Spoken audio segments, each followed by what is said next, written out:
Soviet armored personnel carrier driving across the dusty terrain of Afghanistan. Against the background of the Summer Olympic Games in Moscow, the armed conflict continues in Afghanistan between, on the one hand, the Muslim guerrillas, or Mujahideen, and on the other, the Kabul government troops and the Soviet armed forces who support them. In fact, this Soviet carrier was captured by the guerrillas. A valuable trophy, but can they possibly win the war? The rugged mountain border between Afghanistan and Pakistan is the nearest that Western film crews are officially allowed to approach, and this makes it extremely difficult to show just how the fighting is going. The steady stream of refugees and local traders who cross into Pakistan bring news of their own experiences and of the latest rumors. Incidents do tend to become exaggerated, and there is a huge discrepancy between the versions put out by the Soviet-backed Kabul government in Kabul and those broadcast by Mujahideen spokesmen in the border region.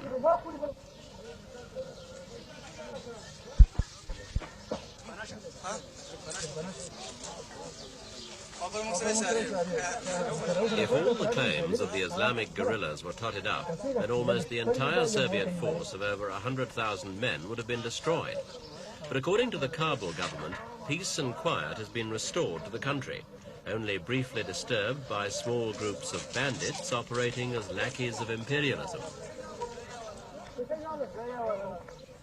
Both accounts are clearly far away from the truth, but the sprawling refugee camps on the Pakistani side of the border provide indisputable evidence of the continuing crisis. The number of refugees has risen to over 850,000, and they live in dozens of camps in Balochistan and northwest frontier province.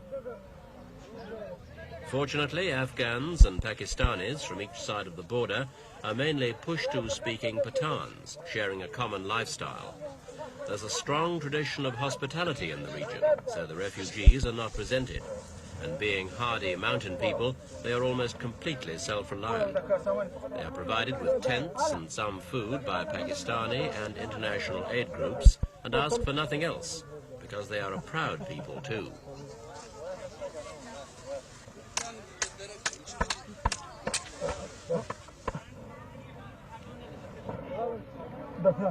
Less able to help themselves are the Afghans, who now find themselves not in camps but in hospitals. At this one, in Peshawar, officials say some 30% of the patients are Afghans. Most injuries are caused by bombs and bullets, and some Afghan groups claim that civilians have been deceived by trick bombs, disguised as watches and children's toys, which explode when picked up. There have also been accusations of chemical and gas bombs being used against rebel positions in the mountains. All such allegations have been flatly denied in Kabul and Moscow. Some recover and rejoin the fighting. For others, their war is over. Life will never be the same again either for most of the refugees. They have no intention of trying to return to their homes under present circumstances, and like countless displaced people in Asia and Africa, the hardships of camp life in a foreign land could be their lot for months and even years to come.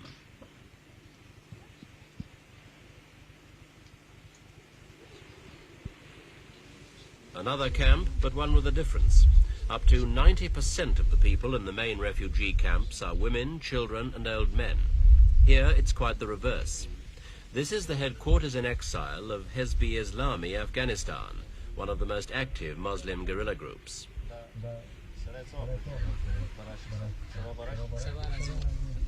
The Mujahideen are planning an expedition back into their own country, into the eastern Konar province, aiming to link up with colleagues who are still fighting there. Kashmir Khan, their 28-year-old commander, gives the final details.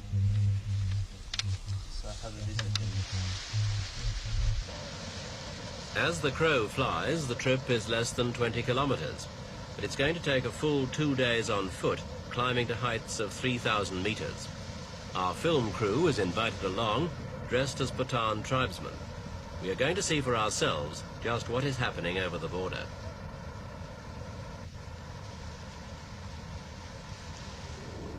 first alarm, Soviet MiG fighters streaked past on a bombing run against a town in a distant valley.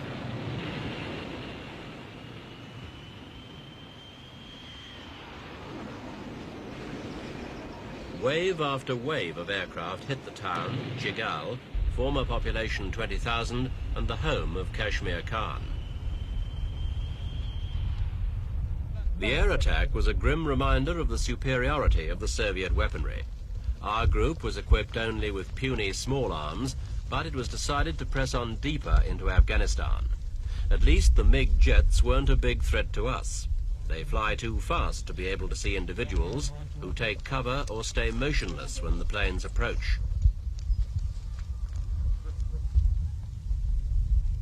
The Kunar River, one of our first objectives, but immediately another rude surprise. It's the piece of weaponry most feared by the rebels, the Soviet helicopter gunship, clattering low down the valley, ready to loose off its rockets and machine guns against any obvious target, us for example. This is the closest look anyone's likely to get at this gunship on active patrol. Again, the only precaution is to keep as still as possible. It was obviously going to be difficult to get across the river undetected, and any lingering optimism was soon dispelled by the sight on the far river bank. Soviet armored personnel carriers out on patrol, determined to show that the Kabul government and the Russians still control the vital highways.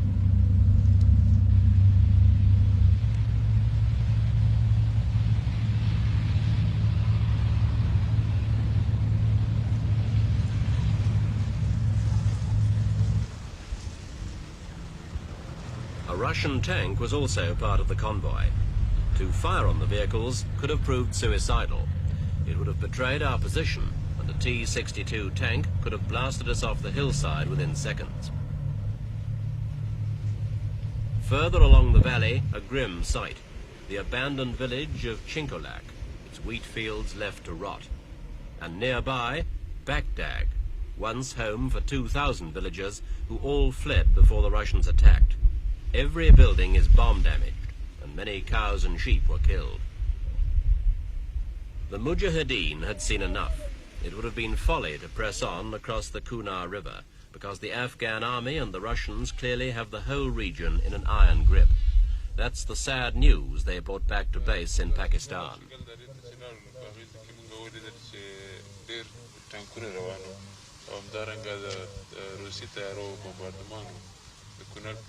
The news was especially bad for Kashmir Khan, who was now told for the first time of the bombing of his hometown.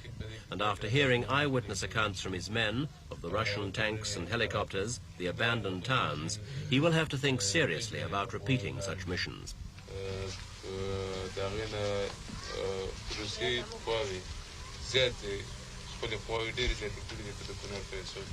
Is it not possible? Our reporter was granted an interview with the overall leader of the Hezbi Islami group, engineer Gulbuddin Hekmatyar. He still maintains that the Mujahideen are winning. But the situation in Afghanistan is to the benefit of Mujahideen, and our struggle increased day by day.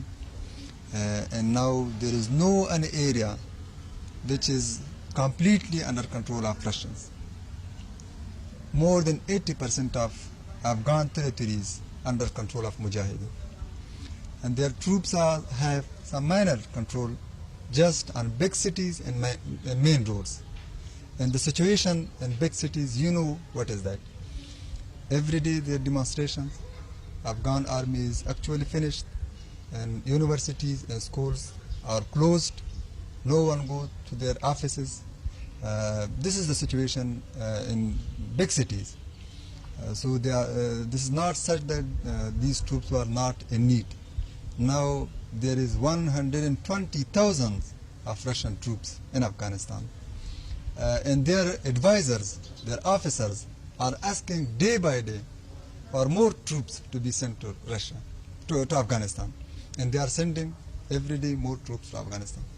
Have the Mujahideen received any weapons from either America or China?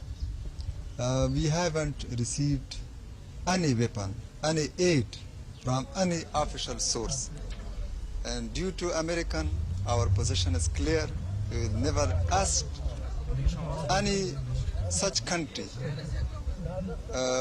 which is not agree, which doesn't agree our aims and goals. We will never let them to interfere our internal affairs. So you would not accept aid from America, even if it was offered? No. We don't want our struggle to be a fight between Russians and Americans. We have, because we know the result of fighting in Vietnam. If the Russians withdraw from Afghanistan, is your struggle then over? You know that we have started our struggle from our aims, special aims. Until we are not able to establish, to reach, to achieve our aims and goals, we will continue our struggle. And briefly, our aims are to establish a pure Islamic system in Afghanistan. Till we are not able to establish a pure Islamic system in Afghanistan, we will continue our struggle. Why? Another trip across the border, this time southwards, where we are assured the Mujahideen are still in control. There was a rude reception from the men guarding this camp. It's partly bravado and partly posing for the cameras, but their fierceness isn't feigned. These are real Mujahideen, totally committed to their traditional Islamic way of life, totally opposed to the communist regime in Kabul, and ready to die rather than submit to the domination of the Russians.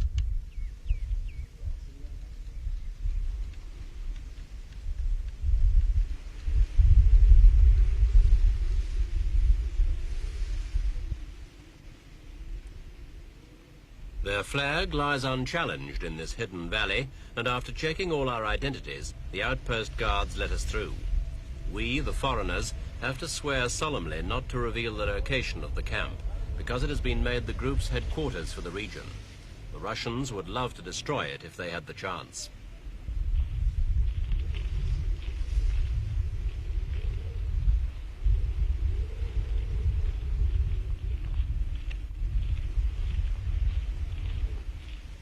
To an outsider, it appears ridiculous to call this valley a headquarters.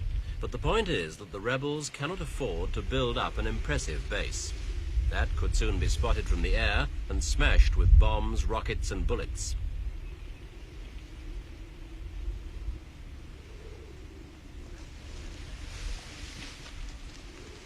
An armoured personnel carrier is a prize exhibit brought over to the rebel side by a deserter from the Afghan regular army. The Mujahideen say they could have captured tanks in the fighting, which usually starts with the ambush of a road convoy, the guerrillas firing from concealed positions. But if they get the chance, they set them on fire. It means less tanks to shoot at them, and heavy armour is of little use anyway up in the mountains. Perhaps the only effective weapon in the camp is this anti-aircraft gun, because the main threat comes from the air. It's Russian-made, and though not new, it's the most modern of the heavy armoury here.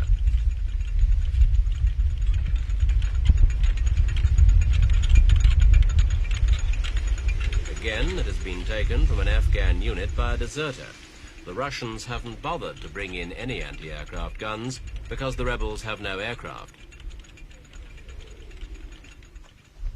These mortars are far from new, Second World War vintage. But the Afghan tribesmen have a tremendous love for weapons of all descriptions. Just playing around with them boosts their morale, as do the ever-present pictures of their leader. We asked Gulbuddin Hekmatyar about the limited Russian withdrawal. This is just a political maneuver. These soldiers, which they withdraw from Afghanistan, they were those tired soldiers. They were not able to continue their fighting in Afghanistan. And those destroyed tanks and unusable tanks, weapons, were those which they withdrew from Afghanistan. Is it not? When it's talk of weapon power and military strategy, then the Mujahideen leader is coldly realistic in contrast to his overall optimism about how the war is going. Even he would probably admit that these old field guns are practically useless out here.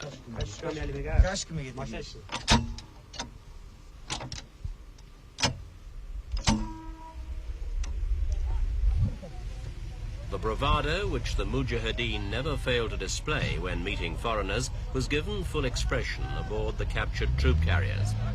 But in their hearts, they know they can never drive out 100,000 well-equipped Red Army troops by force of arms.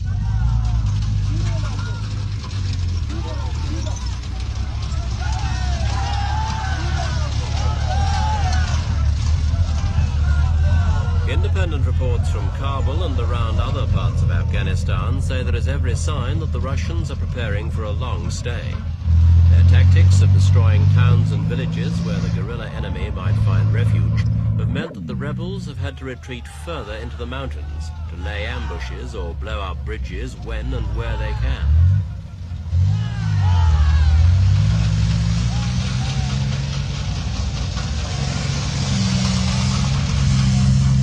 The rebels' actions can be compared to sticking pins in the Russian bear. They can anger and irritate it, and that's about all. But these fierce and proud men are determined to carry on the fight.